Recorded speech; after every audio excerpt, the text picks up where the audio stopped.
আজকের গল্প মেঘ, কলমে কল্যাণ দত্ত।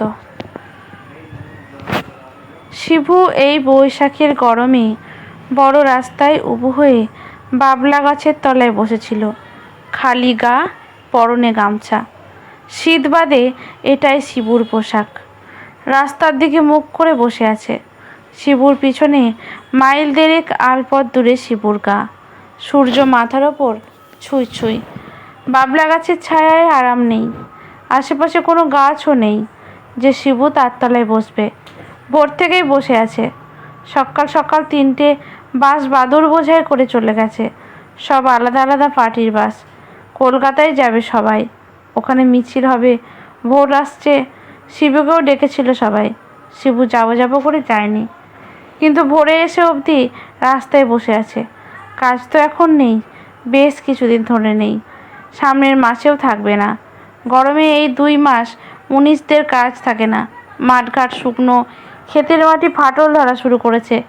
দড়ি ছাড়া গরু ছাগল চড়তে চড়তে এত দূর এসেও সবুজ ঘাস তো দূরের কথা, আগাছাও পায় না। তাও শিবু এসেছিল, কিন্তু যায়নি, যেতে পারেনি। ঘরে 1 সপ্তাহ আগে সদ্য বিয়ে করা বউয়ের মুখটা মনে করেই যায়নি। ডিম ভাত মাংস ভাতের লোভ দেখালেও যায়নি। শিবু পেট ভরে ডিম ভাত খাবে, আর বউটা কি খাবে তাই ভেবেই যায়নি। কেন তাও এসেছিল শিবু ভোরবেলায় এই বড় রাস্তায়। এই বড় রাস্তায়, এই উঁচু রাস্তায় এলে ভোরের সাদা সূর্য দেখতে পাওয়া যায়। সাদা সূর্য বলাই হয়নি। শিবুর দুনিয়া সবই সাদা, কালো আর ধূসর। ওর জীবনটায় ব্ল্যাক হোয়াইট সিনেমা। ওর চোখে দুনিয়ায় ব্ল্যাক অ্যান্ড হোয়াইট। শিবু পুরোপুরি বর্ণান্ধ। আপনি সাদা কালো সিনেমাতে যেমন দুনিয়া দেখেন, শিবুও সেরকম দেখে জন্ম থেকেই। তাই শিবু ধান গাছ ধূসর দেখে, সোনালি ধানের শীষ সাদা দেখে। এই গাছে গাছে কত ফুল, কত পাখি, কত প্রজাপতি। শিবুর চোখে 3টেই রং, সাদা, ধূসর, কালো। শিবু অরণ্য। অবশ্য এ নিয়ে কোনো অভিযোগ নেই। কত মানুষ তো দেখতেই পায় না। শিবু সাদা কালো জগৎ নিয়ে দিব্যি চলে যাচ্ছে। না ওকে কবিতা লিখতে হয়, না ছবি আঁকতে হয়। শিবু অকাট মূর্খ। তবুও শিবুর মন কেমন করে আকাশের দিকে তাকালে। ধূসর আকাশে সাদা মেঘ ওর ছুঁতে ভীষণ ইচ্ছে করে। ওই সাদা মেঘ শিবুর কাজে লাগে না, কিন্তু মনে হয় ওই সাদা মেঘকে একটু ছুঁয়ে দেখে, কেমন নরম তুলোর মতো হবে বোধহয়। ওই সাদা মেঘ কালো হলেই শিবুর কদর বাড়ে। খেতে মুনিশের দরকার হয়। শিবু তখন কাজ আর কাজ, সময় নেই। হাঁটু অবধি ভিজে কাদা, রুক্ষ হাতে শুকনো কাদা ভর্তি। সবচেয়ে ভালো লাগে পেট ভর্তি গরম ভাত, পান্তা ভাত, পেঁয়াজ লঙ্কা আলু সেদ্ধ। কপাল ভালো থাকলে জল ভরা খেতে 2-4টে বেলে মাছ, চারা পোনাও জুটে যায়। কালো মেঘ এত দেয়, তবুও শিবুর সাদা মেঘ ছুঁতে ইচ্ছে করে। শিবু উঠল, ঘরে ফিরতে হবে। আর ঘর, দিদার ঘর, মাটির বাড়ি, তার উপরে জং ধরা টিনের চাল। এখানে ওখানে ফুটো, সূর্যের আলো, চাঁদের আলো সবই ঢোকে। বৃষ্টি নামলে এবাড়ি ওবাড়ি চেয়ে চিনতে কয়েক গাঁটি খড় এনে বিছিয়ে দেয় জল আটকাতে। দিদা কবে যে দেহ রেখেছে মনে নেই। সেই ছোটবেলায় মা বাপ মরা শিবুকে কে যেন দিদার কাছে ছেড়ে দিয়েছিল। তা বুড়ি যত্ন করে কোলে পিঠে করে মানুষ করেছে। দিদার ওই কাঠাদের ঘরের জমি, একটা মাত্র ঘর, বারান্দায় রান্না বান্না। রাত হলে 2টো থালা বাটিও ঘরে নিয়ে ঢোকাতে হয়, নইলে চোরে নিয়ে যাবে। বড়লোকের ঘরের চোরে গরিবের ঘরে চুরি সোজা। বড়লোকের ঘরের চেয়ে গরিবের ঘরে চুরি সোজা। জমির এক কোণে এক আম গাছ, 20 টক। তবু কতদিন ঘরে চাল না থাকলে ওই কাঁচা পাকা 20 আম টক নুন দিয়ে খেয়েছে পেট ভরে। পেট একটু কামড়ায়, কিন্তু পেট তো ভরে। নিজেই মাচা বানিয়ে শশা লাগিয়েছে, তা ভালোই লাগে। কাঁচা আমে 1 কামড়, টক কাটাতে শশা 1 কামড়। গায়ের মোড়ল সাধন বুড়ো ভালো লোক। মাঝে মাঝে শিবুকে দিয়ে টিপসয়ে কী সব কাজে লাগিয়ে নেয়। তবে একেবারে অকালে গিয়ে দাঁড়ালে 2-1 কিলো মোটা চাল দেয়। শিবুর ভিক্ষে চাইতে লজ্জা করে। শিবুর তো BPL কার্ড নেই, তবে ওই সাধন বুড়োর আছে।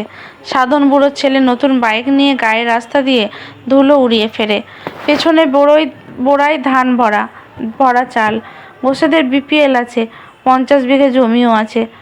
সাদাত মিয়াও সাদা ফিনফিনে পাঞ্জাবি পরে BPL রেশন তুলতে যায়। শিবু চেষ্টা করেও কিছু হয়নি। শিবু জানে এসব কপাল, আগের জন্মের ফল। মানতে পারেনি পল্টু, শিবুর ছোটবেলার বন্ধু। বড্ড গোয়ার ছেলে, ফোঁস করে উঠত। কপাল না ছাই, সব ওই পয়সাওয়ালাদের বানানো গল্প। একদিন খবর আনলো ঘোষেরা আর সাধন বুড়ো মিলে পুকুর চুরি করেছে। মানে সরকার থেকে টাকা এসেছিল পুকুর কাটাতে, ওরা সব মেরে দিয়েছে। ঘোষেদের ছেলে আর সাধন বুড়োর ছেলের সাথে হাতাহাতি করে নিল পল্টু। 3 দিন বাদে বটগাছের ডালে পল্টুর ঝোলার লাশ পাওয়া গেল। পুলিশ এসে লাশ নামিয়ে নিয়ে গেল সদরে। ওই ঘোষ আর সাধন বুড়ো সব আলাদা পার্টি। শিবুর কাছে ওদের সব পতাকা কালোই লাগে। আলপথ ধরে হাঁটলে একটু সময় লাগে, তাই শুকনো খেতে নেমে আড়াআড়ি চলা শুরু করলো। সাবধানে পা ফেলে চলতে না হয়, নইলে কাটা ধান গাছে শুকনো গোড়ার পা পড়লে পায়ে ভালোই লাগে। আলের ধারে মাটির গর্ত নজর এলো। শিবুর টনক নড়ল। ঝুঁকে পড়ে গর্তের কাছে মাটি দেখলো। সাপের নয় তো? না, মসৃণ ধুলোর মধ্যে কোনো ঘোষটানো দাগ নেই। সাপের হবে না, ইঁদুরের হবে। ইঁদুরের হলে ভেতরে ধান হবে কি? এদিক ওদিক তাকিয়ে একটা শুকনো ডাল দিয়ে এসে গর্তের মুখ ভাঙতে শুরু করলো। 2-1টা ধান নজরে এলো, তার মানে ধান আছে। এখন হাতের কাছে খেন্তাও নেই, বোড়াও নেই। কাল ভোর ভোর আসতে হবে কেউ দেখে ফেলার আগে। কত কেজি হবে? 10 কেজি? 15 কেজি? ভাবতেই শিবুর আনন্দে চলার গতি বেড়ে গেল। শিবুর বউ কুসুম ঘরে বসে আছে স্নান করে। ঘরে কিছু চাল ছিল, তাই দিয়ে ভাত রান্না করেছে। 2টি কচি শশা ছিঁড়ে এনেছে। আর কি করে ভাবতে গিয়ে ভাড়ার দেখে শূন্য। সেই ভেবে বেলায় 2টো মানুষ বেরিয়ে গেছে, এখনও দেখা নেই। গাছের কটা কাঁচা আম ছিঁড়তে গেল আমের টক করবে বলে। জ্বালানির জন্য 2-1টা ডালপালা কুড়োতে গিয়ে একটু জঙ্গলে নজর পড়ল খাম আলুর গাছ, তাই মাটি ঘুরে খাম আলু তুলে নিয়ে এসেছে। বেশ বড়, কিলো 2 হবে। তাই সেদ্ধ করে রেখেছে কিছুটা। মাটির দাওয়ায় বসে কুসুম ভাবছিল নিজের নিয়তি। মা মারা যাবার পর বাবা আর বিয়ে করে। কুসুমের নাকি ছোট্ট পেটে বড় খিদে। বাপে রেখে যায় মামার বাড়ি। তারপর থেকেই কুসুমের একটাই গা। মামা ফেলে দেয়নি, কিন্তু মামি পড়াশোনাও শেখায়নি। মামি খুশি হয়েছিল, চল ঘরের কাজের একটা মেয়ে পাওয়া গেল, যার আর কোনো চাল চুলো নেই। গাধার মতো খেটেছে মামার ঘরে ছোটবেলা থেকে। মামাতো ভাই বোন রুকু, তিনু, কে রূপকথার গল্প শোনাতো যখন সামনের কদম গাছে জ্যোৎস্না নামতো। কালো মেয়ে কুসুমও স্বপ্ন দেখতো কোনো একদিন এক রাজপুত্র আসবে, কুসুমকে রানী করে নিয়ে যাবে। সব কুসুমের কি ফোঁটা হয়? হয় না। কুসুমের কী যে হলো, হাতের আঙুলে প্রথম প্রথম সাদা দাগ, তারপরে হাত ছড়িয়ে পড়ল। গায়ের কবিরাজ বলল সেতি। মামা মামি ফিসফাস করলো। মামি বলল, মেয়ে বিদেয় করো, নয়তো বিয়ে দাও। ওর থেকে রুনু তিনুর যদি হয়। কবিরাজ দাদু জড়িবুটি দিল, কিন্তু কিছুতেই কিছু হলো না। কুসুমের তখন সবে 16, শরীর জুড়ে বন্যা নামছে। তার সাথে পাল্লা দিয়ে সেতি ছড়িয়ে পড়ছে মুখে, গলায়, হাতে, পায়ের পাতায়। কালো কুসুমের শরীর জুড়ে আলপনা। মামি রুনু তিনুকে ধারে কাছে ঘেঁষতে দেয় না। কুসুমের আলাদা বিছানা হলো বারান্দায়। রাত হলে চাটাই বেছায়, সকাল হলে গুটিয়ে নেয়। শুয়ে শুয়ে কদম গাছের দিকে তাকিয়ে থাকে কুসুম। 2-1টা পাত্র দেখতে এসে আতকে উঠে পালিয়ে যায়।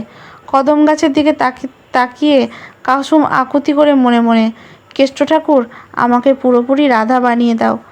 কুসুম ভাবে, তাও কি কেউ ভালোবাসবে না? কুসুম সারা শরীর ঢেকে রাখে। সবার আগে ভোরবেলায় নাইতে যায়। কুসুম ভয়ে আর সাঁতার কাটে না। কেউ যে কখন আলপনা কুসুমকে দেখে ফেলবে। 18 বছর বয়সে ভালোবাসার লোক এলো গুড়ি মেরে রাতের অন্ধকারে। মামার শালা কালসাপের ছোবল মারতে এসেছিল। সবে তো অন্ধকার।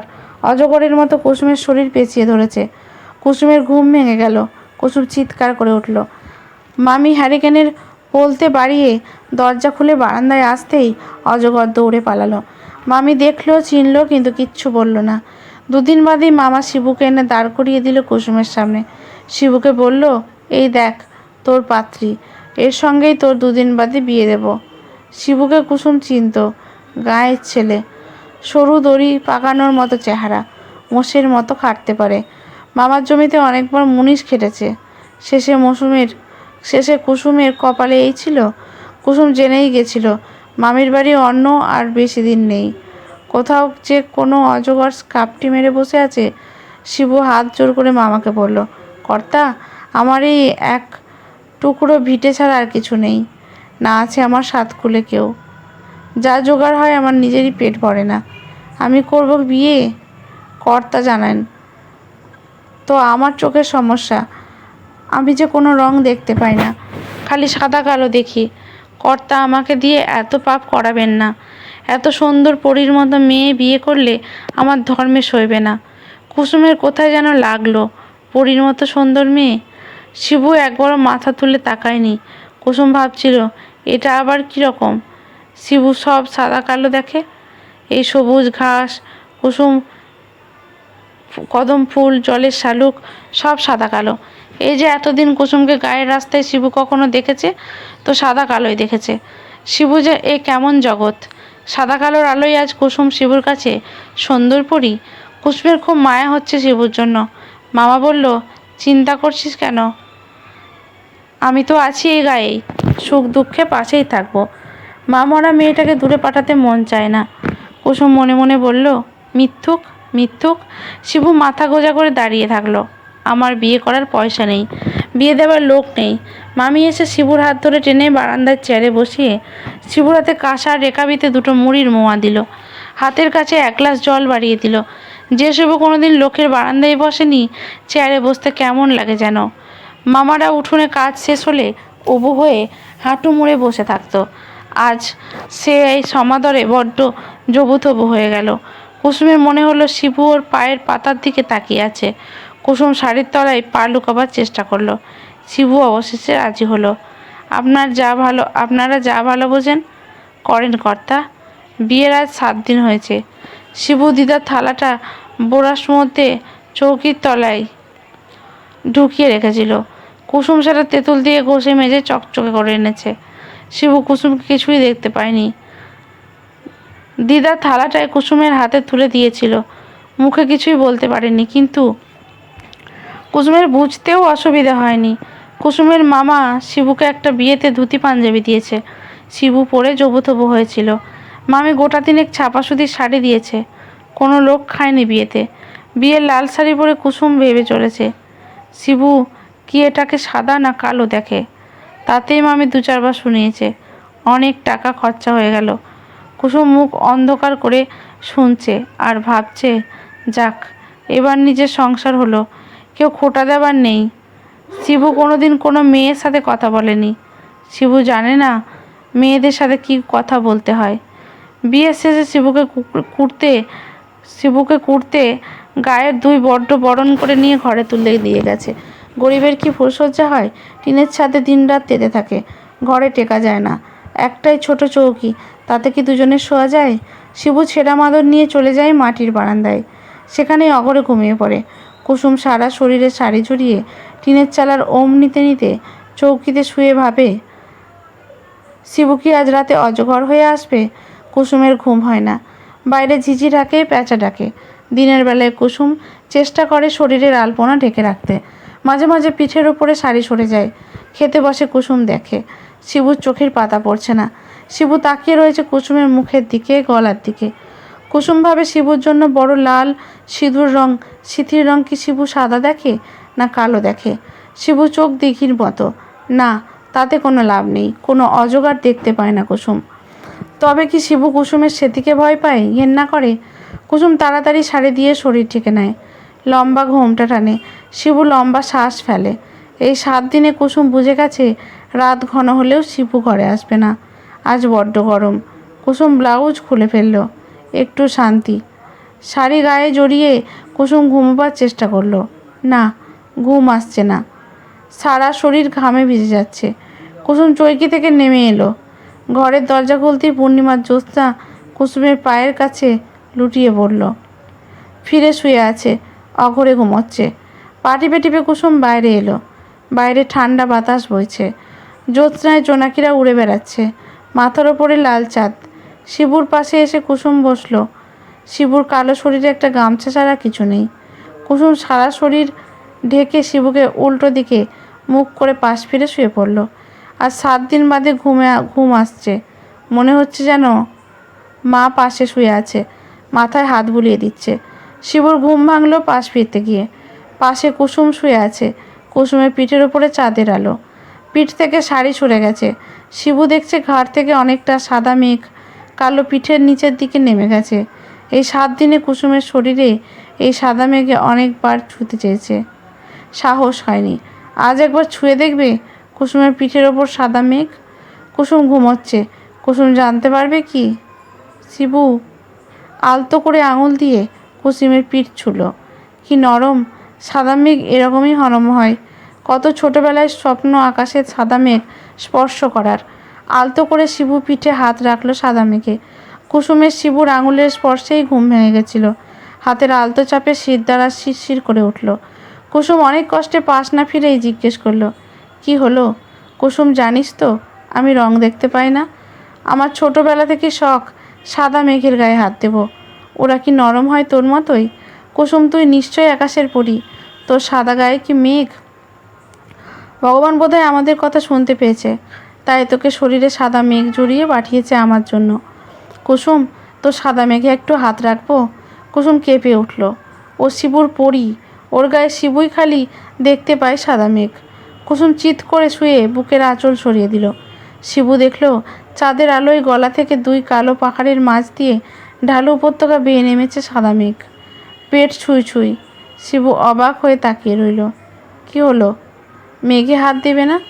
দেখবে না মেঘ কেমন? শিবু পরম যত্রে বুকের উপত্যকায় আলতো করে হাত রাখলো। ও আজ ছুঁতে পেরেছে। কুসুমের মনে হলো শরীরে কালবৈশাখীর ঝড় উঠেছে। ও দুহাত বাড়িয়ে শিবুর মুখ টেনে নিচে নামিয়ে বুকের উপত্যকায় রাখলো। শিবু সাদা নরম মেঘে এক অজানা ভালো লাগার গন্ধ পেল। ও নিবিড় করে সাদা মেঘের গন্ধ টানছে। কুসুমের দুচোখ দিয়ে শ্রাবণের ধারার মতো বৃষ্টি নামলো।